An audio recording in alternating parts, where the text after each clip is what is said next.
कि एक MLA ਵੱਲੋਂ एक NRI ਦੀ ਕੋਠੀ ਦੇ ਉੱਤੇ ਕਬਜ਼ਾ ਕੀਤਾ ਗਿਆ। ਮੈਂ ਮਾਨ ਸਾਹਿਬ ਤੁਹਾਨੂੰ ਵੀ ਇੱਕ ਗੱਲ ਕਹਿਣੀ ਚਾਹੁੰਦਾ, ਮੈਂ ਹਰ ਜਗ੍ਹਾ ਦੇ ਉੱਤੇ ਕਹਿਣਾ ਕਿ ਤੁਸੀਂ ਇਮਾਨਦਾਰ ਹੋ, ਤੁਸੀਂ ਇਮਾਨਦਾਰੀ ਨਾਲ ਸਵਾ ਸਾਲ ਜਿਹੜਾ ਪੰਜਾਬ ਦਾ ਹੰਢਾਇਆ, ਤੁਹਾਡੇ ਉੱਤੇ ਵੀ ਇੱਥੇ ਲਾਹਣਤਾਂ ਪੈ ਰਹੀਆਂ ਨੇ। ਮੈਂ ਇੱਥੇ ਫਿਰ ਰਿਹਾ ਔਰ ਜਗ੍ਹਾ ਜਗ੍ਹਾ ਦੇ ਉੱਤੇ ਇਹ ਮਸਲਾ ਜਿਹੜਾ ਵਿਚਾਰਿਆ ਜਾ ਰਿਹਾ। ਮੈਨੂੰ ਕਈ ਲੋਕਾਂ ਨੇ ਇੱਥੇ ਖਲੋ ਕੇ ਕਹਿ ਦਿੱਤਾ ਵੀ ਤੁਸੀਂ ਇਹਦੇ ਉੱਤੇ ਕਿਉਂ ਨਹੀਂ ਬੋਲਦੇ NRIs ਲਈ। ਮੇਰਾ ਮੈਡਮ ਮਾਣੂਕੇ ਨੂੰ ਇੱਕ ਸਵਾਲ ਹੈ ਕਿ ਕੋਈ ਚੋਰ ਗੱਡੀ ਚੋਰੀ ਕਰਕੇ ਲੈ ਆਵੇ, ਉਹਦੀ ਚਾਬੀ ਤੁਹਾਨੂੰ ਫੜਾ ਦੇਵੇ ਤੇ ਮਗਰ ਮਾਲਕ ਆ ਜੇ ਆਪਣੇ ਦਸਤਾਵੇਜ਼ ਲੈ ਕੇ, ਤੇ ਤੁਸੀਂ ਕੀ ਕਹੋਗੇ ਵੀ ਮੈਂ ਚਾਬੀ ਜਿਹੜੀ ਉਹ ਚੋਰ ਨੂੰ ਮੋੜਨੀ ਆ? ਤੁਹਾਡਾ ਫਰਜ਼ ਹੈ, ਲੋਕਾਂ ਨੇ ਤੁਹਾਨੂੰ MLA ਬਣਾਇਆ। ਆਮ ਤੌਰ ਤੇ ਪੁਰਾਣੇ ਲੀਡਰਾਂ ਨੂੰ ਇਹ ਮੈਂ ਤੇ ਵੇਖਦਾ ਰਿਹਾ, ਮੈਂ ਅਕਾਲੀਆਂ 'ਚ ਵੀ ਰਿਹਾ, ਮੈਂ ਕਾਂਗਰਸ ਨਾਲ ਵੀ ਰਿਹਾ, ਆਮ ਤੌਰ ਤੇ ਸਰਕਾਰ ਬਣਦਿਆਂ ਹੀ ਕੁੱਤੇ ਵਾਂਗੂ ਸੁੰਘਦੇ ਫਿਰਦੇ ਨੇ ਵੀ ਝਗੜੇ ਵਾਲੀ ਜਗ੍ਹਾ ਹੈਗੀ ਆ ਕਿਤੇ, ਝਗੜੇ ਵਾਲੀ ਜਗ੍ਹਾ ਹੈਗੀ ਆ ਕਿਤੇ। ਉਹ ਕੰਮ ਤੁਸੀਂ ਲੋਕਾਂ ਨੇ ਵੀ ਅਪਣਾ ਲਏ। ਜੇ ਇਹ ਗਲਤ ਸੀਗੇ ਤੇ ਤੁਹਾਡੀ ਲੈਣੀ ਨਹੀਂ ਸੀ ਇਹ ਕੋਠੀ ਬਣਦੀ। ਫਿਰ ਤੁਸੀਂ ਤਰੱਕੀ ਦਿੱਤਾ ਕਿ ਖਹਿਰੇ ਨੇ ਵੀ ਜ਼ਮੀਨ ਦੱਬੀ ਆ, ਉਹ ਆਪਣੀ ਜ਼ਮੀਨ ਪਹਿਲਾਂ ਛੱਡੇ। ਮੈਂ ਤੈਨੂੰ ਪੁੱਛਣਾ ਚਾਹੁੰਦਾ, ਜੇ ਖਹਿਰੇ ਨੇ ਜ਼ਮੀਨ ਦੱਬੀ ਆ ਤੇ ਫਿਰ ਕਾਰਵਾਈ ਕਿਹਨੇ ਕਰਨੀ ਹੈ? ਸਰਕਾਰ ਤੁਹਾਡੀ ਹੈ, ਫਿਰ ਤੁਸੀਂ ਉਹਦੇ ਕੋਲ ਗੱਲਾਂ 'ਚ ਕਿਉਂ ਛਡਾਉਂਦੇ ਹੋ? ਬਾਹਰ ਮੈਂ ਫਿਰ ਰਿਹਾ, ਲੋਕ ਲਾਹਣਤਾਂ ਪਾ ਰਹੇ ਨੇ ਇਸ ਕੋਠੀ ਵਾਲੇ ਮਸਲੇ ਦੇ ਉੱਤੇ ਵੀ ਐਡਾ ਵੱਡਾ ਮਸਲਾ।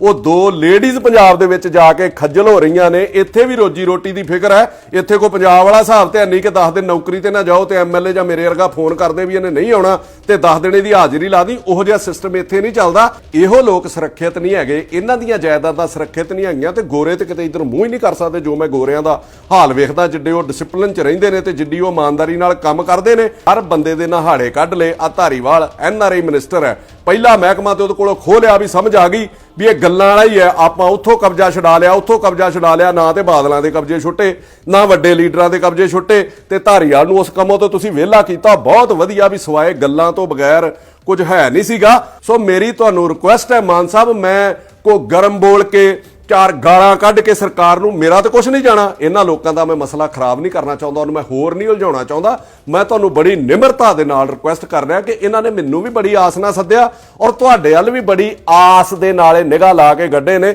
ਲੱਖ ਇਹਨਾਂ ਦੇ ਮਨ ਦੇ ਵਿੱਚ 20 ਗੱਲਾਂ ਸੀ, ਪਰ ਇੱਕ ਗੱਲ ਇਹਨਾਂ ਵੀ ਐਡਮਿਟ ਕੀਤੀ ਹੈ ਕਿ ਹਾਂ ਯਾਰ CM ਦੇ ਉੱਤੇ ਦੋਸ਼ ਨਹੀਂ ਹੈਗਾ ਕੋਈ। ਮੈਂ ਤੁਹਾਨੂੰ ਇੱਕ ਗੱਲ ਕਹਿਣਾ ਚਾਹੁੰਦਾ ਸਰਬਜੀਤ ਕੌਰ ਮਾਣੂਕੇ, ਕਿ ਲੋਕ ਜੇ ਚੜਾ ਸਕਦੇ ਆ ਨਾ ਤੇ ਲੋਕ ਥੱਲੇ ਵੀ ਲਾ ਸਕਦੇ ਆ। ਤਾਕਤ ਦਾ ਤੇ शोहरत का कभी मान नहीं करना चाहिए कि शोहरत की बुलंदी भी पल भर का तमाशा है। शोहरत की बुलंदी भी पल भर का तमाशा है, जिस डाल पे बैठे हो वो टूट भी सकती है।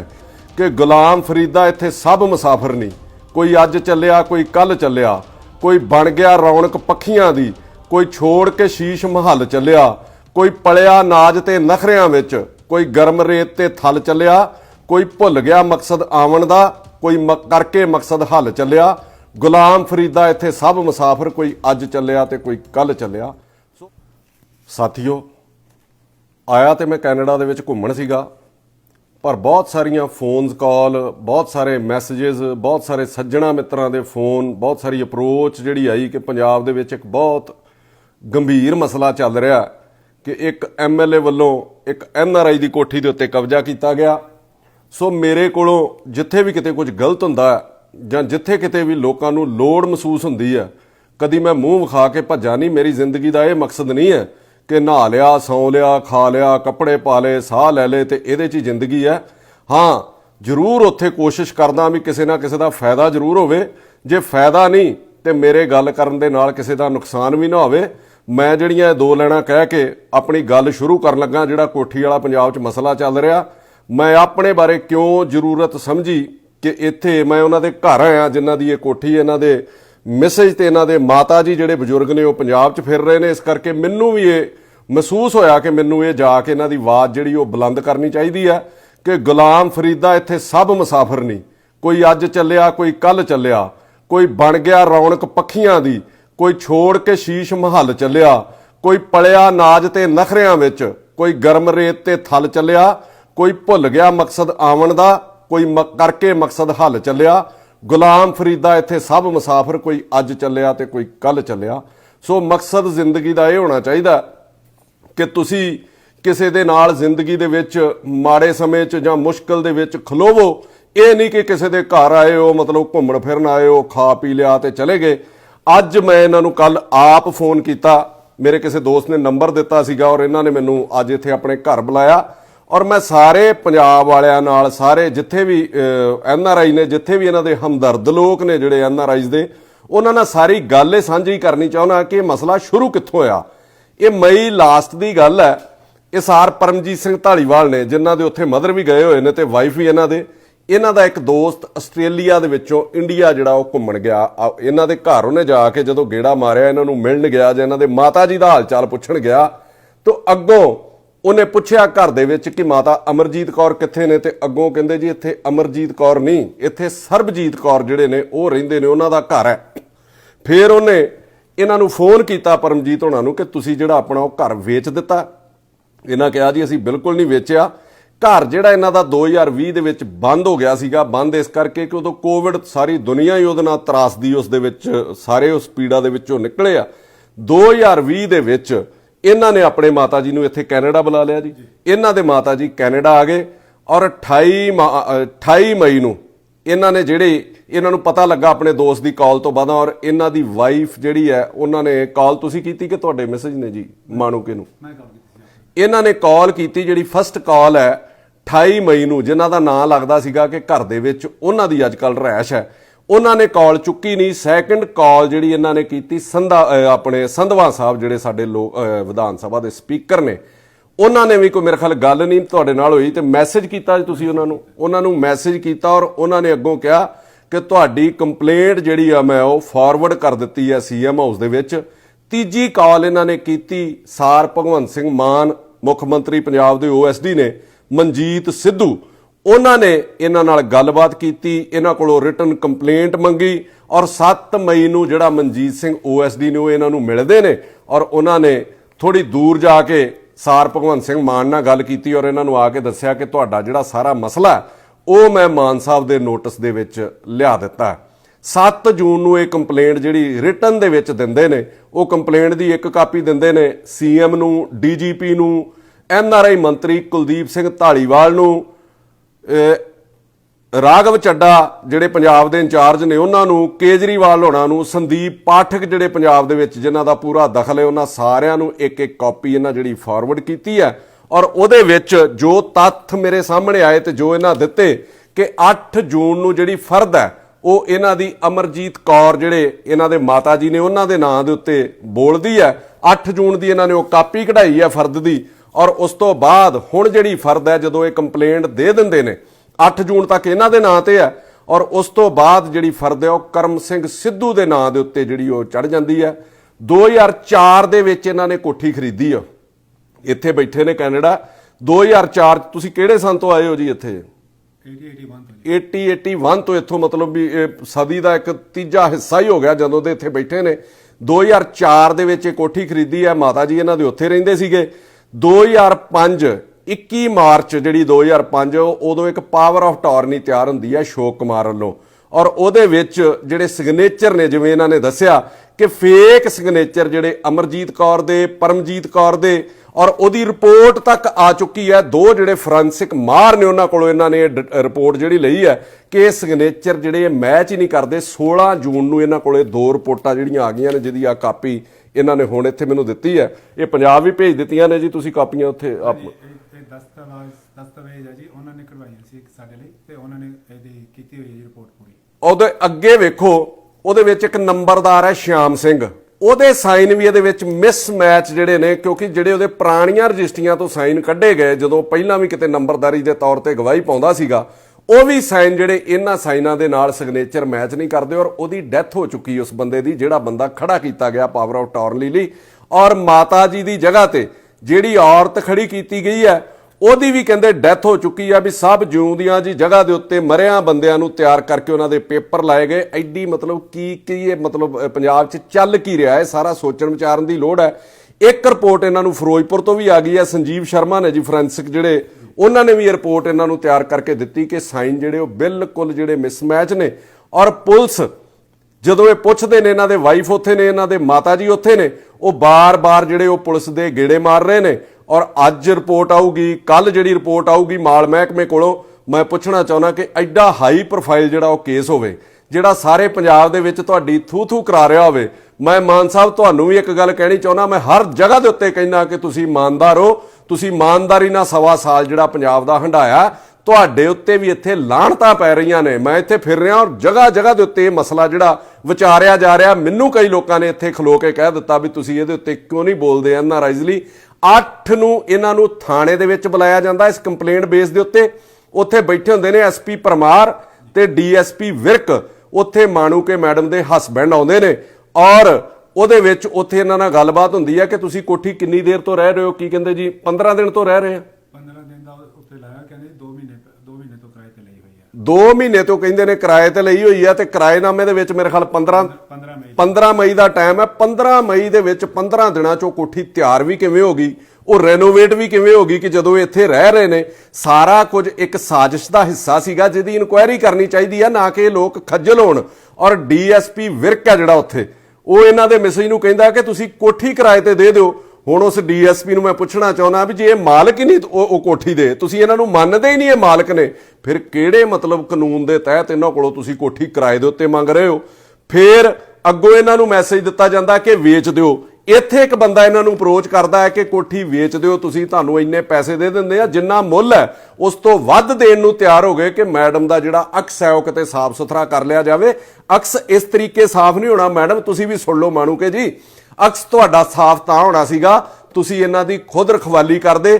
ਫਿਰ ਇਹਨਾਂ ਦੇ ਮੈਸੇਜ ਨੂੰ SP ਪਰਮਾਰ ਨੇ ਉੱਥੇ ਬੁਲਾਉਂਦੇ ਨੇ 9 ਤਰੀਕ ਨੂੰ ਜੀ, 9 ਜੂਨ ਨੂੰ।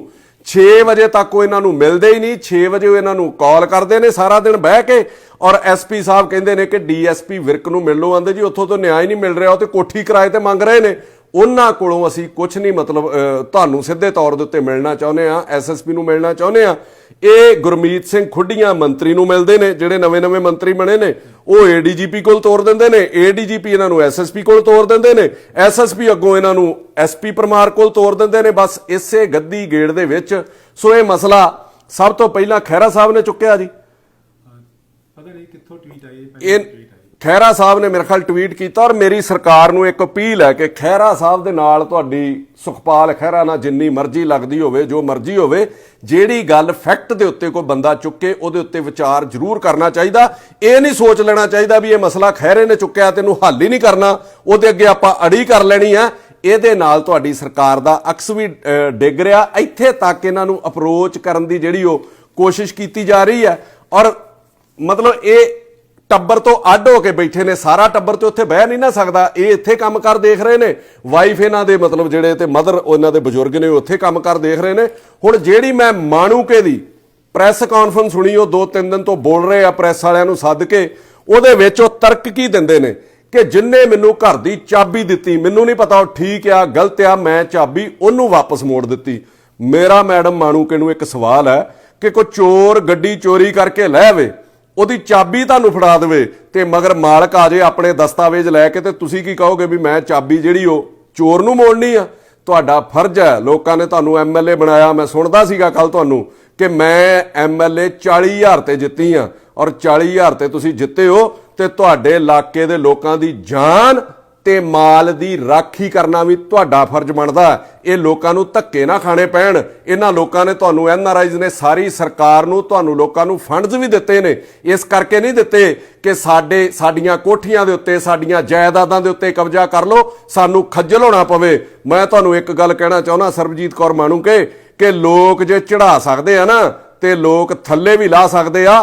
ਤਾਕਤ ਦਾ ਤੇ ਸ਼ੋਹਰਤ ਦਾ ਕਦੀ ਮਾਣ ਨਹੀਂ ਕਰਨਾ ਚਾਹੀਦਾ कि शोहरत की बुलंदी भी पल भर का तमाशा है, शोहरत की बुलंदी भी पल भर का तमाशा है, जिस डाल पे बैठे हो वो टूट भी सकती है। भी जेड़ी टाणी ते बैठे हो जे इहो जे काम करोगे तो डिग भी पैनी है। दूजा तर्क तुसी की दिंदे हो, मैं SSP ਨੂੰ ਕਿਹਾ कि ਵੈਰੀਫਾਈ ਕਰ ਤੇ ਜਿਹੜਾ ਗਲਤ ਹੈ ਉਹਦੇ ਉੱਤੇ ਪਰਚਾ ਦਰਜ ਕਰ। ਫਿਰ ਬਣਦਾ ਹੈ ਤੇ ਇਹ ਸੀਗਾ ਵੀ SSP ਉਹਨੂੰ ਵੈਰੀਫਾਈ ਕਰਦਾ, DCO ਨੂੰ ਵੈਰੀਫਾਈ ਕਰਦਾ। ਫਿਰ ਤੁਸੀਂ ਬਿਨਾਂ ਵੈਰੀਫਾਈ ਕੀਤੇ ਕਿਵੇਂ ਇੱਕ ਬੰਦੇ ਨੂੰ ਚਾਬੀ ਦੇ ਦਿੱਤੀ? ਉਹਦੇ ਉੱਤੇ ਤੁਸੀਂ ਕੋਈ ਸਰਕਾਰੀ ਰਿਸੀਵਰ ਲਾਉਂਦੇ, DC ਦੇ ਦਫ਼ਤਰ ਚਾਬੀ ਰੱਖ ਦਿੰਦੇ, SSP ਦੇ ਦਫ਼ਤਰ ਚਾਬੀ ਰੱਖ ਦਿੰਦੇ ਵੀ ਜਿਹੜਾ ਜਾਇਜ਼ ਹੋਊਗਾ, ਜਿਹੜਾ ਸਹੀ ਹੋਊਗਾ ਉਹਨੂੰ ਚਾਬੀ ਦੇ ਦੇ। ਤੁਸੀਂ ਕਿਵੇਂ ਅਥਾਰਟੀ ਬਣ ਗਏ? ਤੁਸੀਂ ਕੋਈ ਹਾਈ ਕੋਰਟ ਦੇ ਜੱਜ ਲੱਗੇ ਹੋ ਵੀ ਤੁਸੀਂ ਉਸੇ ਵੇਲੇ ਫੈਸਲਾ ਸੁਣਾ ਦਿੱਤਾ ਵੀ ਇਸ ਬੰਦੇ ਨੇ ਮੈਨੂੰ ਕੋਠੀ ਦਿੱਤੀ ਹੈ ਔਰ ਇਹਨੂੰ ਮੈਂ ਵਾਪਸ ਚਾਬੀ ਕਰ ਰਹੀ ਹਾਂ। ਜੇ ਗਲਤ ਸੀ ਤੇ ਤੁਹਾਡਾ ਫਰਜ਼ ਸੀਗਾ ਉਸ ਬੰਦੇ ਦੇ ਉੱਤੇ ਪਰਚਾ ਦਰਜ ਕਰਾਉਂਦੇ। ਗਲਤ ਕੋਠੀ ਤੁਸੀਂ ਕਹਿ ਰਹੇ ਹੋ ਕਿ ਡਿਸਪਿਊਟਡ ਕੋਠੀ ਮੈਨੂੰ ਦੇ ਦਿੱਤੀ ਗਈ। ਡਿਸਪਿਊਟਡ ਕੋਠੀ ਲਈ ਕਿਉਂ ਜਾਂਦੀ ਹੈ? ਡਿਸਪਿਊਟਡ ਜਾਇਦਾਦ ਲਈ ਕਿਉਂ ਜਾਂਦੀ ਹੈ? ਆਮ ਤੌਰ ਤੇ ਪੁਰਾਣੇ ਲੀਡਰਾਂ ਨੂੰ ਇਹ, ਮੈਂ ਤੇ ਵੇਖਦਾ ਰਿਹਾ, ਮੈਂ ਅਕਾਲੀਆਂ 'ਚ ਵੀ ਰਿਹਾ, ਮੈਂ ਕਾਂਗਰਸ ਨਾਲ ਵੀ ਰਿਹਾ, ਆਮ ਤੌਰ ਤੇ ਸਰਕਾਰ ਬਣਦਿਆਂ ਹੀ ਕੁੱਤੇ ਵਾਂਗੂ ਸੁੰਘਦੇ ਫਿਰਦੇ ਨੇ ਵੀ ਝਗੜੇ ਵਾਲੀ ਜਗ੍ਹਾ ਹੈਗੀ ਆ ਕਿਤੇ, ਝਗੜੇ ਵਾਲੀ ਜਗ੍ਹਾ ਹੈਗੀ ਆ ਕਿਤੇ। ਉਹ ਕੰਮ ਤੁਸੀਂ ਲੋਕਾਂ ਨੇ ਵੀ ਅਪਣਾ ਲਏ। ਜੇ ਇਹ ਗਲਤ ਸੀਗੇ ਤੇ ਤੁਹਾਡੀ ਲੈਣੀ ਨਹੀਂ ਸੀ ਇਹ ਕੋਠੀ ਬਣਦੀ। ਫਿਰ ਤੁਸੀਂ ਤਰੱਕੀ ਦਿੱਤਾ ਕਿ ਖਹਿਰੇ ਨੇ ਵੀ ਜ਼ਮੀਨ ਦੱਬੀ ਆ, ਉਹ ਆਪਣੀ ਜ਼ਮੀਨ ਪਹਿਲਾਂ ਛੱਡੇ। ਮੈਂ ਤੈਨੂੰ ਪੁੱਛਣਾ ਚਾਹੁੰਦਾ, ਜੇ ਖਹਿਰੇ ਨੇ ਜ਼ਮੀਨ ਦੱਬੀ ਆ ਤੇ ਫਿਰ ਕਾਰਵਾਈ ਕਿਹਨੇ ਕਰਨੀ ਹੈ? ਸਰਕਾਰ ਤੁਹਾਡੀ ਹੈ। ਫਿਰ ਤੁਸੀਂ ਉਹਦੇ ਕੋਲ ਗੱਲਾਂ 'ਚ ਕਿਉਂ ਛਡਾਉਂਦੇ ਹੋ? ਫਿਰ ਉਹਦੇ ਉੱਤੇ ਕਾਰਵਾਈ ਕਿਉਂ ਨਹੀਂ ਕਰਦੇ? ਗੱਲਾਂ ਬਾਤਾਂ ਨਾਲ ਨਾ ਸਾਰੋ, ਮਤਲਬ ਜੋ ਤੁਸੀਂ ਕੀਤਾ ਹੈ ਫਿਰ ਉਡੀਕ ਕਾਹਦੀ ਕਰਦੇ ਹੋ? ਜੇ ਖਹਿਰੇ ਨੇ ਕੋਠੀ ਦੱਬੀ ਹੈ, ਸਭ ਤੋਂ ਵੱਧ ਵਿਰੋਧ ਤੁਹਾਡੀ ਸਰਕਾਰ ਦਾ ਇਕੱਲੇ ਬੰਦੇ ਦਾ ਉਹ ਕਰਦਾ, ਤੇ ਫਿਰ ਉਹਦੇ ਉੱਤੇ ਕਾਰਵਾਈ ਕਿਉਂ ਨਹੀਂ ਕਰਦੇ? ਜੇ ਉਹਨੇ ਜਗ੍ਹਾ ਦੱਬੀ ਆ, ਜਿਹਦੀ ਜਗ੍ਹਾ ਦੱਬੀ ਉਹਨੂੰ ਸਟੈਂਡ ਕਰ ਲਓ ਤੇ ਖਹਿਰੇ ਦੇ ਉੱਤੇ ਪਰਚਾ ਦਰਜ ਕਰੋ। ਆਪਾਂ ਜਿਹੜੇ ਬੰਦੇ ਦੇ ਨਾਲ ਇਹਨਾਂ ਦਾ ਝਗੜਾ ਹੈ, ਜਿਹਦੇ ਬਾਰੇ ਦੁਹਾਈ ਦੇ ਰਹੇ ਆ, ਕਰਮ ਸਿੰਘ ਜਿਹੜਾ ਬੰਦਾ ਹੈ, ਉਹਦਾ ਆਪਾਂ ਪੱਖ ਲੈ ਰਹੇ ਆ, ਉਹਦੀਆਂ ਆਪਣੇ ਨਾਲ ਫੋਟੋਆਂ ਆਉਂਦੀਆਂ ਨੇ, ਫਿਰ ਆਪਾਂ ਕਿਰਾਏਨਾਮਾ ਉਹਦੇ ਕੋਲ ਲਿਖਾ ਲਿਆ। ਆਪਾਂ ਉਹਦਾ ਐਡਾ ਪੱਖ ਕਿਉਂ ਪੂਰ ਰਹੇ ਆ? ਦੂਜੀ ਚੀਜ਼, ਮੈਂ ਛੋਟੇ ਇਸ਼ੂਜ਼ ਦੇ ਵਿੱਚ ਕਦੀ ਨਹੀਂ ਪਿਆ ਕਿ ਉਸ ਜਗ੍ਹਾ ਦੇ ਉੱਤੇ ਸੜਕ ਕਿਵੇਂ ਪੈ ਗਈ। MLA ਵੀ ਕਿਤੇ ਰਹਿੰਦਾ ਹੋਵੇ, ਮੈਂ ਨਾ ਕਾਉਂਸਲਰ ਨਹੀਂ ਮਾਨ, ਉਹ ਕਿਤੇ ਰਹਿੰਦਾ ਹੋਵੇ, ਉਹਦੇ ਘਰ ਦੀ ਸੜਕ ਵੀ ਪੈ ਸਕਦੀ ਆ, ਚਾਹੇ ਉਹ ਕਿਰਾਏ ਤੇ ਰਹਿੰਦਾ ਹੋਵੇ, ਚਾਹੇ ਉਹ ਕਬਜ਼ਾ ਕਰਕੇ ਰਹਿੰਦਾ ਹੋਵੇ, ਕਿਉਂਕਿ ਲੋਕ ਉਹਦੇ ਕੋਲ ਆਉਂਦੇ ਆ। ਲੋਕ ਉਹਨੂੰ ਫਿਰ ਲਾਹਨਤਾਂ ਪਾਉਣਗੇ ਵੀ ਤੇਰੀ ਤੇ ਆਪਣੀ ਸੜਕ ਨਹੀਂ ਬਣੀ, ਤੂੰ ਸਾਡਾ ਕੀ ਵਿਕਾਸ ਕਰਦਾ ਫਿਰੇਗਾ। ਸੋ ਇਹਨਾਂ ਚੀਜ਼ਾਂ ਤੇ ਉੱਤੇ ਮੈਂ ਨਹੀਂ ਜਾਂਦਾ, ਪਰ ਜਿੱਥੇ ਤੁਸੀਂ ਗਲਤ ਹੋ, ਜਿੱਥੇ ਇਹਨਾਂ ਦੀ ਮਦਦ ਹੋਣੀ ਚਾਹੀਦੀ ਹੈ, ਕੱਲਾ ਕਾਗਜ਼ ਲੈ ਕੇ ਫਿਰ ਰਹੇ ਨੇ। ਸਰਕਾਰ ਸਾਰੀ ਤੁਹਾਡੇ ਪੱਖ 'ਚ ਖੜ ਗਈ, ਸਰਕਾਰ ਤੁਹਾਡੀ ਕਰਮ ਸਿੰਘ ਸਿੱਧੂ ਦੇ ਪੱਖ 'ਚ ਖੜ ਗਈ। ਜਿਸ ਬੰਦੇ ਨੇ ਪਾਵਰ ਆਫ ਅਟਾਰਨੀ ਬਣਾਈ, ਮੈਨੂੰ ਪਤਾ ਲੱਗਾ ਕਿ ਪਹਿਲਾਂ ਵੀ ਉੱਤੇ ਬਹੁਤ ਸਾਰੇ ਕੇਸਿਸ ਜਿਹੜੇ ਚੱਲਦੇ ਨੇ 420 ਨਾ ਕੋਈ ਕੋਰਟ ਦੇ ਵਿੱਚ ਚੱਲ ਰਹੇ ਨੇ ਜਾਂ ਪੁਲਿਸ ਥਾਣੇ ਦੇ ਵਿੱਚ ਨੇ, ਉਸ ਬੰਦੇ ਕੋਲੋਂ ਤੁਸੀਂ ਕੋਠੀ ਲਈ ਔਰ ਵਰਤ ਕੀ ਰਹੇ ਹੋ? ਨਾ ਕਿਹਦਾ ਵਰਤ ਰਹੇ ਹੋ ਕਿ ਦਲਿਤ ਸਮਾਜ ਕਰਕੇ ਮੈਨੂੰ ਜਿਹੜਾ ਇਹ ਧੱਕਾ ਮੇਰੇ ਨਾਲ ਹੋ ਰਿਹਾ, ਦਲਿਤਾਂ ਨੂੰ ਬਰਦਾਸ਼ਤ ਨਹੀਂ ਕਰਦੇ ਅਸੀਂ। ਮੈਂ ਤਾਂ ਕਦੀ ਕੋਈ ਫਰਕ ਨਹੀਂ ਸਮਝਦਾ ਵੀ ਦਲਿਤ ਕੌਣ ਹੈ, ਜੱਟ ਕੌਣ ਹੈ, ਰੋੜਾ ਕੌਣ ਹੈ। ਇਹਦੇ ਵਿੱਚ ਦਲਿਤ ਸਮਾਜ ਕਿੱਥੋਂ ਆ ਗਿਆ? ਮੈਂ ਤੁਹਾਨੂੰ ਇੱਕ ਸਵਾਲ ਕਰਦਾ ਮਾਣੂਕੇ ਜੀ, ਕਿ ਦਲਿਤ ਸਮਾਜ ਲਈ ਪਿਛਲੇ 5 ਸਾਲ ਵੀ ਤੁਸੀਂ ਮੰਤਰੀ MLA ਰਹੇ ਹੋ, 1.25 ਸਾਲ ਤੋਂ ਤੁਹਾਡੀ ਸਰਕਾਰ ਹੈ। ਕਿੰਨੀ ਕੁ ਦਲਿਤਾਂ ਲਈ ਤੁਸੀਂ ਆਵਾਜ਼ ਬੁਲੰਦ ਕੀਤੀ ਹੈ, ਸਿਵਾਏ ਆਪਣੀ ਕੁਰਸੀ ਹਾਸਲ ਕਰਨ ਤੋਂ, ਸਿਵਾਏ ਦਲਿਤਾਂ ਦੇ ਨਾਂ ਦੇ ਉੱਤੇ ਮੰਤਰੀ ਬਣਨ ਤੋਂ? ਦਲਿਤਾਂ ਦਾ ਸਿਰਫ ਨਾਂ ਵਰਤਿਆ ਜਾਂਦਾ ਆਪਣੇ ਪਾਪ ਲੁਕਾਉਣ ਲਈ। ਜਿੱਥੇ ਤੁਸੀਂ ਕਿਤੇ ਫਸ ਜਾਂਦੇ ਹੋ, ਫਿਰ ਆਪਣੇ ਜਾਤ ਦਾ, ਧਰਮ ਦਾ ਸਾਰਿਆਂ ਕੋਲੇ, ਮਤਲਬ ਜੇ ਕਿਤੇ ਕੋਈ ਸਿੱਖ ਹੈ, ਜੇ ਕੋਈ ਹਿੰਦੂ ਹੈ, ਫਿਰ ਆਪੋ ਆਪਣੀ ਜਿਹੜੀ ਧਰਮ ਦੀ ਉਹ ਆੜ ਲੈਣੀ ਸ਼ੁਰੂ ਕਰ ਦਿੰਦਾ। ਅੱਗੋਂ ਪਿੱਛੋਂ ਆਪਾਂ ਆਪਣੇ ਧਰਮ ਲਈ, ਆਪਣੀ ਜਾਤ ਪਾਤ ਲਈ ਕੁਝ ਨਹੀਂ ਕਰਦੇ, ਸਿਰਫ ਆਪਣੇ ਪਾਪ ਲੁਕਾਉਣ ਲਈ। ਤੇ ਪਾਪ ਲੁਕਾਉਣ ਤੋਂ ਬਾਅਦ ਜਦੋਂ ਮਸਲਾ ਹੱਲ ਹੋ ਜਾਂਦਾ, ਫਿਰ ਅਗਲਾ ਪਾਪ ਕਰਨ ਲਈ ਤੁਰ ਪੈਂਦੇ ਆ। ਤੁਹਾਡੇ ਤੇ ਕਿਸੇ ਨੇ ਬੜਾ ਵਧੀਆ ਲਿਖਿਆ ਕਿ ਕਿਤਨੀ ਅਜੀਬ ਹੈ ਗੁਨਾਹੋਂ ਕੀ ਜੁਸਤਜੂ ਇਕਬਾਲ, कितनी अजीब है गुनाहों की जुस्तजू इकबाल, नमाज भी जल्दी में पढ़ते हैं फिर से गुनाह करने के लिए। ਅੱਜ ਤੁਸੀਂ ਇਹਦੀ ਆੜ ਲੈ ਰਹੇ ਹੋ, ਫਿਰ ਬਾਜੋਗੇ, ਫਿਰ ਤੁਸੀਂ ਸਹੁੰ ਖਾਓ ਵੀ ਦਲਿਤਾਂ ਲਈ ਕੁਝ ਕਰੋਗੇ, ਆਪਣੇ ਸਮਾਜ ਲਈ ਕੁਝ ਕਰੋਗੇ। ਤੁਸੀਂ ਕਬਜ਼ਾ ਕੀਤਾ ਜਾਂ ਨਹੀਂ ਕੀਤਾ? ਇੱਕ ਸਿਆਣੇ ਪੋਲੀਟੀਸ਼ੀਅਨ ਦੇ ਤੌਰ ਤੇ ਤੁਹਾਡਾ ਫਰਜ਼ ਪਤਾ ਕੀ ਬਣਦਾ ਸੀਗਾ ਕਿ ਆਪ ਪਹਿਲ ਕਦਮੀ ਕਰਕੇ ਜਿਹਦਾ ਤੁਹਾਡੇ ਉੱਤੇ ਦੋਸ਼ ਲੱਗ ਗਿਆ, ਇਹ ਮਸਲਾ ਤੁਹਾਨੂੰ ਖੁਦ ਅੱਗੇ ਆ ਕੇ ਹੱਲ ਕਰਾਉਣਾ ਚਾਹੀਦਾ ਸੀਗਾ। ਔਰ ਲੋਕਾਂ ਦੇ ਵਿੱਚ ਵੀ ਤੁਹਾਡੇ ਨੰਬਰ ਬਣਦੇ, ਔਰ ਸ਼ਾਇਦ ਤੁਹਾਡੀ ਸਰਕਾਰ ਦੇ ਵਿੱਚ ਵੀ ਤੁਹਾਡੇ ਨੰਬਰ ਬਣਦੇ। ਜਿਹੜਾ ਤੁਸੀਂ ਗੱਡੀਆਂ ਜਾਂਦੇ ਜਾਂਦੇ ਰਹਿ ਗਏ, ਜਿਹੜੀ ਗੱਡੀ ਚੜ੍ਹ ਨਹੀਂ ਸਕੇ ਮੰਤਰੀ ਵਾਲੀ, ਸ਼ਾਇਦ ਉਹ ਤੁਹਾਨੂੰ ਮੰਤਰੀ ਦੀ ਕੁਰਸੀ ਜਿਹੜੀ ਉਹ ਵਾਪਸ ਮਿਲ ਜਾਂਦੀ। ਇਮੋਸ਼ਨਲ ਸਟੇਟਮੈਂਟ ਤੁਸੀਂ ਦੇ ਰਹੇ ਹੋ ਕਿ ਮੇਰੇ ਬੱਚਿਆਂ ਨੂੰ ਅਟੈਕ ਕੀਤਾ ਜਾ ਰਿਹਾ।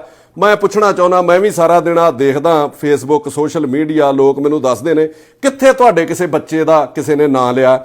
ਹਾਂ, ਜੇ ਤੁਸੀਂ ਇਸ ਪ੍ਰੋਫੈਸ਼ਨ 'ਚ ਹੋ, ਤੁਸੀਂ ਕੋਈ ਸੋਸ਼ਲ ਵਰਕਰ ਹੋ, ਤੁਸੀਂ ਕੋਈ ਪੋਲੀਟੀਸ਼ੀਅਨ ਹੋ, ਤੁਸੀਂ ਕੋਈ ਅਫਸਰ ਹੋ, ਤੁਸੀਂ ਕਿਤੇ ਵੀ ਸਮਾਜ ਸੇਵਾ ਦੇ ਨਾਲ ਜੁੜੇ ਹੋ, ਸੋਸ਼ਲ ਵਰਕ ਦੇ ਨਾਲ ਜੁੜੇ ਹੋ, ਤੇ ਇਹਨਾਂ ਚੀਜ਼ਾਂ ਲਈ ਤੁਹਾਨੂੰ ਤਿਆਰ ਰਹਿਣਾ ਚਾਹੀਦਾ ਕਿ ਮੇਰੇ ਉੱਤੇ ਕੋਈ ਬਲੇਮ ਵੀ ਲੱਗ ਸਕਦਾ। ਆਪਣੇ ਬੱਚਿਆਂ ਨੂੰ ਵੀ ਮਾਨਸਿਕ ਤੌਰ ਦੇ ਉੱਤੇ ਤਿਆਰ ਰੱਖਣਾ ਚਾਹੀਦਾ ਕਿ ਕਿਤੇ ਜੇ ਸਹੀ ਆ ਤੇ ਕਿਤੇ ਕੋਈ ਗਲਤ ਦੋਸ਼ ਵੀ ਲੱਗ ਸਕਦੇ ਆ। ਸਾਡੇ ਬੱਚਿਆਂ ਬਾਰੇ ਵੀ ਲੋਕ ਬੜਾ ਕੁਝ ਮਾੜਾ ਚੰਗਾ ਬੋਲ ਦਿੰਦੇ ਆ, ਬੜਾ ਕੁਝ ਲਿਖ ਦਿੰਦੇ ਆ, ਤੇ ਕੀ ਸਮਾਜ ਲਈ ਬੋਲਣੋਂ ਹਟ ਜਾਈਏ? ਕੀ ਸਮਾਜ ਦੀ ਬਾਂਹ ਫੜਨੋਂ ਹਟ ਜਾਈਏ? ਸੋ ਇਹ ਗੱਲਾਂ ਮੈਂ ਤੁਹਾਨੂੰ, ਤੁਹਾਡੀਆਂ ਗੱਲਾਂ ਦੇ ਜਵਾਬ ਦਿੱਤੇ ਆ। ਤੇਰਾ ਫਰਜ਼ ਬਣਦਾ MLA ਦਾ ਕਿ ਇਹਨਾਂ ਲੋਕਾਂ ਦੇ ਜਾਨ ਮਾਲ ਦੀ ਰਾਖੀ ਕਰ। ਹੁਣ ਮੈਂ ਗੱਲ ਕਰਨ ਲੱਗਾ, ਜਿਹੜਾ ਮੇਰਾ ਸਿੱਧਾ ਮੈਸੇਜ ਹੈ ਉਹ ਹੈ SR ਭਗਵੰਤ ਸਿੰਘ ਮਾਨ ਨੂੰ ਕਿ ਮੈਂ ਤੇਰੀ ਇਮਾਨਦਾਰੀ ਪੱਖੋਂ ਤੇਰੀ ਬਹੁਤ ਇੱਜ਼ਤ ਕਰਦਾ। ਪੰਜਾਬ ਨੂੰ ਬਹੁਤ ਦੇਰ ਬਾਅਦ, ਪਤਾ ਨਹੀਂ ਤੁਸੀਂ ਦਿੱਲੀ ਤੋਂ ਚੱਲਦੇ ਹੋ, ਤੁਹਾਡੇ ਕਿਤੇ ਪੈਰਾਂ 'ਚ ਬੇੜੀਆਂ ਵੀ ਹੋਣਗੀਆਂ, ਜੋ ਵੀ ਹੈ, ਪਰ ਬੜੀ ਦੇਰ ਬਾਅਦ ਪੰਜਾਬ ਨੂੰ ਆ 1.25 ਸਾਲ ਕੋ ਇਮਾਨਦਾਰ ਮੁੱਖ ਮੰਤਰੀ ਦਾ ਤੁਹਾਡੇ MLA ਥੱਲੇ ਕਰਦੇ ਹੋਣਗੇ ਇਹੋ ਜਿਹੀਆਂ ਚੋਰੀਆਂ ਠੱਗੀਆਂ। ਮੈਂ ਕੋਈ ਸਾਦੀ ਨਹੀਂ ਭਰਦਾ, ਪਰ ਹਾਂ ਅਜੇ ਤੱਕ ਤੁਹਾਡੇ ਉੱਤੇ ਕੋਈ ਮੈਨੂੰ ਐਡਾ ਵੱਡਾ ਦੋਸ਼ ਜਾਂ ਕੋਈ ਐਡਾ ਵੱਡਾ ਕੀ ਕੋਈ ਦੋਸ਼ ਲੱਭਾ ਨਹੀਂ ਕਰਪਸ਼ਨ ਦਾ। ਮੈਂ ਤੁਹਾਨੂੰ ਇਹ ਕਹਿਣਾ ਚਾਹੁੰਦਾ ਕਿ ਆਪਾਂ ਪਹਿਲਾਂ ਸਟੇਟਮੈਂਟ ਦਿੱਤੀਆਂ ਨੇ ਮਾਨ ਸਾਹਿਬ ਕਿ ਗੋਰੇ ਪੰਜਾਬ 'ਚ ਆ ਕੇ ਨੌਕਰੀ ਕਰਨਗੇ, ਅੰਗਰੇਜ਼ ਲੋਕ ਪੰਜਾਬ 'ਚ ਆ ਕੇ ਕੰਮ ਕਰਨਗੇ। ਮੈਂ ਪੰਜਾਬ ਨੂੰ ਇਹੋ ਜਿਹਾ ਬਣਾ ਦਊਂਗਾ। ਇੱਥੇ ਤੇ ਪੰਜਾਬੀ ਆਉਣ ਨੂੰ ਤਿਆਰ ਨਹੀਂ। ਜਿਹੜੇ ਪੰਜਾਬੀ ਇੱਥੇ ਰਹਿੰਦੇ ਨੇ ਉਹ ਵੀ ਭੱਜਣ ਨੂੰ ਤਿਆਰ ਨੇ ਲਾ ਐਂਡ ਆਰਡਰ ਕਰਕੇ। ਮਤਲਬ ਇੱਥੇ ਕੰਮ ਕਰ ਕਿਹੜੀ ਇੰਡਸਟਰੀ ਆਪਣੇ ਲੱਗ ਰਹੀ ਹੈ? ਕੁਝ ਵੀ ਨਹੀਂ ਲੱਗ ਰਿਹਾ। ਗੋਰੇ ਕਿਵੇਂ ਲੈ ਕੇ ਆ ਰਹੇ ਹੋ ਜਦੋਂ ਕਿ ਪੰਜਾਬੀਆਂ ਦੀਆਂ ਜਾਇਦਾਦਾਂ ਜਿਹੜੇ ਬਾਹਰ ਬੈਠੇ ਨੇ, ਸਰਕਾਰ ਨੂੰ ਉਹਨਾਂ ਜਾਇਦਾਦਾਂ ਦੀ ਚੌਕੀਦਾਰੀ ਕਰਨੀ ਚਾਹੀਦੀ ਹੈ ਕਿ ਬੰਦੇ ਆਪਣੀ ਰੋਜੀ ਰੋਟੀ ਕਮਾਉਣ ਲਈ ਗਏ, ਇੱਥੇ ਵੀ ਉਹਨਾਂ ਆਪਣੇ ਪੈਰ ਨਹੀਂ ਛੱਡੇ। ਔਰ ਇਹਨਾਂ ਲੋਕਾਂ ਦੀ ਜਾਇਦਾਦ ਦੀ ਰਾਖੀ ਦਾ ਸਾਡਾ ਫਰਜ਼ ਹੈ। ਇਹੋ ਲੋਕ ਸੁਰੱਖਿਅਤ ਨਹੀਂ ਹੈਗੇ, ਇਹਨਾਂ ਦੀਆਂ ਜਾਇਦਾਦਾਂ ਸੁਰੱਖਿਅਤ ਨਹੀਂ ਹੈਗੀਆਂ ਤੇ ਗੋਰੇ ਤੇ ਕਿਤੇ ਇਧਰ ਮੂੰਹ ਹੀ ਨਹੀਂ ਕਰ ਸਕਦੇ। ਜੋ ਮੈਂ ਗੋਰਿਆਂ ਦਾ ਹਾਲ ਵੇਖਦਾ, ਜਿੱਡੇ ਉਹ ਡਿਸਪਲਿਨ 'ਚ ਰਹਿੰਦੇ ਨੇ ਤੇ ਜਿੱਡੀ ਉਹ ਇਮਾਨਦਾਰੀ ਨਾਲ ਕੰਮ ਕਰਦੇ ਨੇ। ਮੈਂ ਸਵੇਰੇ ਕਿਸੇ ਨਾਲ ਗੱਲ ਕਰਦਾ ਸੀਗਾ ਪੰਜਾਬ, ਮੇਰੇ ਪੱਤਰਕਾਰ ਨੇ ਦੋਸਤ, ਮੈਂ ਸਾਰੀ ਡਿਟੇਲ ਲੈ ਰਿਹਾ ਸੀਗਾ ਇਹਦੀ, ਔਰ ਉਹਨਾਂ ਨੇ ਮੈਨੂੰ ਇੱਕ ਗੱਲ ਦੱਸੀ ਕਿ ਮੇਰਾ ਇੱਕ ਦੋਸਤ ਹੈ ਇੰਗਲੈਂਡ ਦੇ ਵਿੱਚ, ਉਹ ਕਹਿੰਦਾ ਸੀਗਾ ਕਿ ਮੈਂ ਮੋਹਾਲੀ ਦੇ ਵਿੱਚ ਇੱਕ ਫਲੈਟ ਲੈਣਾ, ਕਿ ਮੈਂ ਕਦੀ ਪੰਜਾਬ ਆ ਗਿਆ, ਫਲੈਟ ਮਿਲ ਜਾਂਦੇ ਨੇ, ਮੈਂ ਵਧੀਆ ਇੱਥੇ ਰਿਹਾ ਕਰੂੰਗਾ। ਜਦੋਂ ਦਾ ਇਹ ਮਸਲਾ ਉੱਠਿਆ ਉਹ ਕੰਨਾਂ ਨੂੰ ਹੱਥ ਹੀ ਲਾ ਗਿਆ ਵੀ ਮੇਰਾ ਜੋ ਕੁਝ ਹੈਗਾ ਮੈਂ ਉਹ ਵੀ ਵੇਚ ਕੇ ਬਾਹਰ ਹੀ ਕੁਝ ਲੈ ਲੈਣਾ, ਮੈਂ ਇੱਥੇ ਨਹੀਂ ਰਹਿਣਾ। ਇਹ ਸੱਚਾਈ ਹੈ, ਮੈਂ ਝੂਠ ਕਦੀ ਜ਼ਿੰਦਗੀ 'ਚ ਨਹੀਂ ਬੋਲਦਾ। ਜੋ ਸਾਹਮਣੇ ਆ ਰਹੇ ਨੇ ਫੈਕਟ ਮੈਂ ਉਹ ਤੁਹਾਡੇ ਸਾਹਮਣੇ ਰੱਖ ਰਿਹਾ। ਮਾਨ ਸਾਹਿਬ, ਬਾਹਰ ਮੈਂ ਫਿਰ ਰਿਹਾ, ਲੋਕ ਲਾਹਣਤਾਂ ਪਾ ਰਹੇ ਨੇ ਇਸ ਕੋਠੀ ਵਾਲੇ ਮਸਲੇ ਦੇ ਉੱਤੇ ਵੀ ਐਡਾ ਵੱਡਾ ਮਸਲਾ। ਉਹ 2 ਲੇਡੀਜ਼ ਪੰਜਾਬ ਦੇ ਵਿੱਚ ਜਾ ਕੇ ਖੱਜਲ ਹੋ ਰਹੀਆਂ ਨੇ। ਇੱਥੇ ਵੀ ਰੋਜੀ ਰੋਟੀ ਦੀ ਫਿਕਰ ਹੈ। ਇੱਥੇ ਕੋਈ ਪੰਜਾਬ ਵਾਲਾ ਹਿਸਾਬ ਤੇ ਨਹੀਂ ਕਿ 10 ਦਿਨ ਨੌਕਰੀ ਤੇ ਨਾ ਜਾਓ ਤੇ ਐਮਐਲਏ ਜਾਂ ਮੇਰੇ ਵਰਗਾ ਫੋਨ ਕਰਦੇ ਵੀ ਇਹਨੇ ਨਹੀਂ ਆਉਣਾ ਤੇ 10 ਦਿਨ ਇਹਦੀ ਹਾਜ਼ਰੀ ਲਾ ਦੀ। ਉਹੋ ਜਿਹਾ ਸਿਸਟਮ ਇੱਥੇ ਨਹੀਂ ਚੱਲਦਾ। ਸੋ ਇਹ ਲੋਕ ਤੁਹਾਡੇ ਕੋਲੋਂ ਬੜੀ ਆਸ ਨਾਲ ਬੈਠੇ ਨੇ, ਤੁਹਾਨੂੰ ਫੋਨ ਕੀਤਾ, ਤੁਹਾਡੇ ਓਐਸਡੀ ਨੇ ਤੁਹਾਡੇ ਧਿਆਨ 'ਚ ਲਿਆਂਦਾ। ਹੁਣ ਤੱਕ ਇਹ ਮਸਲਾ ਜਿਹੜਾ ਉਹ ਹੱਲ ਹੋ ਜਾਣਾ ਚਾਹੀਦਾ ਸੀਗਾ। ਔਰ ਇਹਨੂੰ ਦੁੱਧ ਦਾ ਦੁੱਧ, ਪਾਣੀ ਦਾ ਪਾਣੀ ਜਿਹੜਾ ਉਹ ਤੁਹਾਨੂੰ ਚਾਹੀਦਾ ਆਪ ਜਿਹੜਾ ਉਹ ਦਖਲ ਦੇ ਕੇ ਕਰੋ। ਜੇ ਤੁਸੀਂ ਇਹ ਮਸਲਾ ਹੱਲ ਕਰੋਗੇ, ਮੈਂ ਤੁਹਾਨੂੰ ਗਰੰਟੀ ਨਾ ਕਹਿਣਾ, ਜੋ ਮੈਂ ਇੱਥੇ ਹਾਲਾਤ ਵੇਖੇ ਨੇ, ਲੋਕਾਂ ਦਾ ਵਿਸ਼ਵਾਸ ਤੁਹਾਡੇ ਲਈ ਹੋਰ ਪੱਕਾ ਹੋਊਗਾ। ਲੋਕ ਤੁਹਾਡੀ ਸਿਫਤ ਕਰਨਗੇ। ਆਪਣੇ ਐਮਐਲਏਆਂ ਦੀਆਂ ਗਲਤੀਆਂ ਕਰਕੇ ਆਪਣੀ ਸਰਕਾਰ ਦਾ ਅਕਸ ਨਾ ਸੁੱਟੋ। ਖਹਿਰਾ ਸਾਹਿਬ ਵੀ ਕਹਿੰਦੇ ਸੀਬੀਆਈ ਜਾਂਚ, ਮਤਲਬ ਆਮ ਲੋਕ ਕਹਿੰਦੇ ਇੱਥੇ ਸੀਬੀਆਈ ਜਾਂਚ, ਮੈਂ ਨਹੀਂ ਮੰਨਦਾ। ਮੈਂ ਕਹਿੰਦਾ ਇਹਦੀ ਜਾਂਚ ਤੁਸੀਂ ਆਪਦੇ ਡੀਜੀ ਵਿਜੀਲੈਂਸ ਹੈ ਉਹਨਾਂ ਕੋਲੋਂ, ਮੈਂ ਉਸ ਬੰਦੇ ਨੂੰ ਵੀ ਇਮਾਨਦਾਰੀ ਦਾ ਬਹੁਤ ਵੱਡਾ ਖਿਤਾਬ ਦਿੰਦਾ, ਵਰਿੰਦਰ ਸ਼ਰਮਾ ਉਹਨਾਂ ਨੂੰ, ਨਿਊਟਰਲ ਜਾਂਚ ਉਹਨਾਂ ਨੂੰ ਕਰਨ ਲਈ ਕਹਿ ਦਿਓ। ਉਹ 2 ਦਿਨਾਂ ਦੇ ਵਿੱਚ ਤੁਹਾਨੂੰ ਦੁੱਧ ਦਾ ਦੁੱਧ ਤੇ ਪਾਣੀ ਦਾ ਪਾਣੀ ਕਰ ਦੇਣਗੇ। ਹਰ ਬੰਦੇ ਦੇ ਨਹਾੜੇ ਕੱਢ ਲਏ। ਆ ਧਾਰੀਵਾਲ ਐਨਆਰਆਈ ਮਿਨਿਸਟਰ ਹੈ, ਪਹਿਲਾ ਮਹਿਕਮਾ ਤੇ ਉਹਦੇ ਕੋਲੋਂ ਖੋਹ ਲਿਆ ਵੀ ਸਮਝ ਆ ਗਈ ਵੀ ਇਹ ਗੱਲਾਂ ਵਾਲਾ ਹੀ ਹੈ। ਆਪਾਂ ਉੱਥੋਂ ਕਬਜ਼ਾ ਛਡਾ ਲਿਆ, ਉੱਥੋਂ ਕਬਜ਼ਾ ਛਡਾ ਲਿਆ, ਨਾ ਤੇ ਬਾਦਲਾਂ ਦੇ ਕਬਜ਼ੇ ਛੁੱਟੇ ਨਾ ਵੱਡੇ ਲੀਡਰਾਂ ਦੇ ਕਬਜ਼ੇ ਛੁੱਟੇ, ਤੇ ਧਾਰੀਵਾਲ ਨੂੰ ਉਸ ਕੰਮੋਂ ਤੋਂ ਤੁਸੀਂ ਵਿਹਲਾ ਕੀਤਾ। ਬਹੁਤ ਵਧੀਆ, ਵੀ ਸਿਵਾਏ ਗੱਲਾਂ ਤੋਂ ਬਗੈਰ ਕੁਝ ਹੈ ਨਹੀਂ ਸੀਗਾ। ਪਰ ਆ ਜਿਹੜਾ ਮਸਲਾ ਹੈ ਤੁਹਾਡੇ ਆਪਣੇ ਧਿਆਨ ਦੇ ਨਾਲ ਜਿਹੜਾ ਉਹ ਹੱਲ ਹੋਣਾ ਚਾਹੀਦਾ। 7 ਸਮੁੰਦਰੋਂ ਪਾਰ, ਮੇਰਾ ਇੱਕ ਛੋਟਾ ਜਿਹਾ ਸਵਾਲ ਹੈ ਭਗਵੰਤ ਮਾਨ ਹੋਣਾ ਨੂੰ, 7 ਸਮੁੰਦਰੋਂ ਪਾਰ ਕੌਣ ਜਾ ਕੇ ਝੂਠੀ ਲੜਾਈ ਲੜਦਾ ਹੈ ਜੀ ਪੰਜਾਬ ਦੇ ਵਿੱਚ? ਕਿੰਨੂੰ ਨਹੀਂ ਪਤਾ ਵੀ ਪੰਜਾਬ ਦੇ ਵਿੱਚ ਪੁਲਿਸ ਕਿੰਨੀ ਆਪ ਉਧਰੀ ਆ ਵੀ ਇਹਨਾਂ ਨੂੰ ਫਸਾ ਦੂਗੀ ਕਿਤੇ ਨਾ ਕਿਤੇ। ਸੱਚੇ ਨੇ ਤੇ ਇਹ ਲੜਾਈ ਆਪਣੀ ਲੜ ਰਹੇ ਆ ਨਾ। ਕਿੱਡੀ ਕੁ ਛੇਤੀ ਇਹ ਮਸਲਾ ਹੱਲ ਹੋ ਸਕਦਾ? ਇਹਦੇ ਤੇ 2-3 ਤਰਕ ਨੇ। ਲਾਓ ਆਪਦੇ ਡੀਜੀ ਦੀ ਡਿਊਟੀ ਤੇ 2 ਦਿਨਾਂ 'ਚ ਹੱਲ ਨਾ ਹੋਵੇ। ਉਹ ਕਹਿ ਰਹੀ ਹੈ ਕਿ ਮੈਂ 15 ਦਿਨਾਂ ਤੋਂ ਇੱਥੇ ਕਿਰਾਏ ਤੇ ਆ ਜੀ।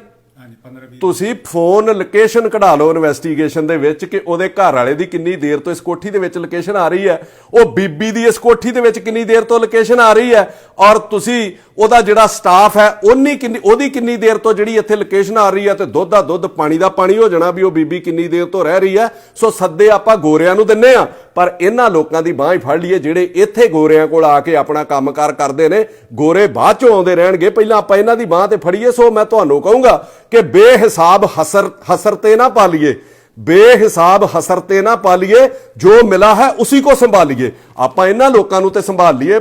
ਸੋ ਮੇਰੀ ਤੁਹਾਨੂੰ ਰਿਕੁਐਸਟ ਹੈ ਮਾਨ ਸਾਹਿਬ, ਮੈਂ ਕੋ ਗਰਮ ਬੋਲ ਕੇ 4 ਗਾਲਾਂ ਕੱਢ ਕੇ ਸਰਕਾਰ ਨੂੰ, ਮੇਰਾ ਤਾਂ ਕੁਝ ਨਹੀਂ ਜਾਣਾ। ਇਹਨਾਂ ਲੋਕਾਂ ਦਾ ਮੈਂ ਮਸਲਾ ਖਰਾਬ ਨਹੀਂ ਕਰਨਾ ਚਾਹੁੰਦਾ, ਉਹਨੂੰ ਮੈਂ ਹੋਰ ਨਹੀਂ ਉਲਝਾਉਣਾ ਚਾਹੁੰਦਾ। ਮੈਂ ਤੁਹਾਨੂੰ ਬੜੀ ਨਿਮਰਤਾ ਦੇ ਨਾਲ ਰਿਕੁਐਸਟ ਕਰ ਰਿਹਾ ਕਿ ਇਹਨਾਂ ਨੇ ਮੈਨੂੰ ਵੀ ਬੜੀ ਆਸ ਨਾਲ ਸੱਦਿਆ, ਔਰ ਤੁਹਾਡੇ ਵੱਲ ਵੀ ਬੜੀ ਆਸ ਦੇ ਨਾਲ ਨਿਗਾਹ ਲਾ ਕੇ ਗੱਡੇ ਨੇ। ਲੱਖ ਇਹਨਾਂ ਦੇ ਮਨ ਦੇ ਵਿੱਚ 20 ਗੱਲਾਂ ਸੀ, ਪਰ ਇੱਕ ਗੱਲ ਇਹਨਾਂ ਵੀ ਐਡਮਿਟ ਕੀਤੀ ਹੈ ਕਿ ਹਾਂ ਯਾਰ ਸੀਐਮ ਦੇ ਉੱਤੇ ਦੋਸ਼ ਨਹੀਂ ਹੈਗਾ, ਕੋਈ ਇਮਾਨਦਾਰ ਹੈ। ਔਰ ਮੈਂ ਵੀ ਇਹਨਾਂ ਨੂੰ ਇੱਕ ਗੱਲ ਫਖਰ ਦੇ ਨਾਲ ਕਹੀ ਹੈ, ਤੇ ਸੋ ਫਖਰ ਇਹਨਾਂ ਦਾ ਬਣਿਆ ਵੀ ਰਹਿਣਾ ਚਾਹੀਦਾ ਕਿ ਜੇ ਤੁਹਾਡੀ ਕੋਠੀ ਕਿਸੇ ਪਿਛਲੀਆਂ ਸਰਕਾਰਾਂ ਦੇ ਐਮਐਲਏ ਨੇ ਦੱਬੀ ਹੁੰਦੀ, ਚਾਹੇ ਉਹ ਅਕਾਲੀ ਸੀਗਾ ਚਾਹੇ ਕਾਂਗਰਸੀ ਸੀਗਾ, ਤੇ ਹੋ ਸਕਦਾ ਉੱਥੇ ਤੁਹਾਡੀਆਂ ਜਨਾਨੀਆਂ ਤੇ ਵੀ ਪਰਚੇ ਹੋ ਜਾਂਦੇ। ਜੇ ਤੁਹਾਨੂੰ ਇਨਸਾਫ ਮਿਲ ਸਕਦਾ ਤੇ ਮੇਰੇ ਖਿਆਲ ਦੇ ਵਿੱਚ ਭਗਵੰਤ ਮਾਨ ਜਿਹੜਾ ਤੁਹਾਨੂੰ ਉਸ ਇਨਸਾਫ ਜ਼ਰੂਰ ਦੇਊਗਾ। ਪਰ ਅਖੀਰ ਦੇ ਵਿੱਚ ਮੈਂ ਤੁਹਾਨੂੰ ਫੇਰ ਇਹ ਕਹਿ ਕੇ ਬੇਨਤੀ ਕਰਨ ਲੱਗਾ ਕਿ ਤੱਕੜੀ 'ਚ ਤੋਲੋ, ਬਰਾਬਰ ਤੋਲਿਓ ਇਹਨਾਂ ਦੇ ਨਾਲ। ਜੇ ਧੱਕਾ ਹੋ ਰਿਹਾ ਤੇ ਜਿਹੜਾ ਵੀ ਅਫਸਰ ਉਹਦੇ ਵਿੱਚ ਇਨਵੋਲਵ ਹੈ, ਚਾਹੇ ਉਹ ਐਸਡੀਐਮ ਹੈ, ਚਾਹੇ ਉਹ ਤਹਿਸੀਲਦਾਰ ਹੈ, ਚਾਹੇ ਉਹ ਪਟਵਾਰੀ ਹੈ, ਚਾਹੇ ਉਹ ਪੁਲਿਸ ਵਾਲਾ ਜਿੰਨੇ ਇਹਨਾਂ ਦੀ ਸੁਣਵਾਈ ਨਹੀਂ ਕੀਤੀ ਐਮਐਲਏ ਦੇ ਪ੍ਰੈਸ਼ਰ ਦੇ ਵਿੱਚ ਆ ਕੇ, ਜਿੰਨੇ ਫਰਦਾਂ ਬਦਲੀਆਂ ਨੇ, ਉਹਨਾਂ ਦੇ ਉੱਤੇ 420 ਦਾ ਪਰਚਾ ਦਰਜ ਕਰੋ। ਜੇ ਤੁਸੀਂ ਨਹੀਂ ਕਰੋਗੇ ਤੇ ਮੈਂ ਇਹ ਕਹਿ ਕੇ ਤੁਹਾਨੂੰ ਸਮਾਪਤੀ ਕਰਨ ਲੱਗਾ ਕਿ ਲਸ਼ਕਰ ਵੀ तुम्हारा है, लश्कर भी तुम्हारा है भगवंत मान जी, लश्कर भी तुम्हारा है, सरदार भी तुम्हारा है। तुम झूठ को सच लिख दो, अखबार भी तुम्हारा है। धन्यवाद जी।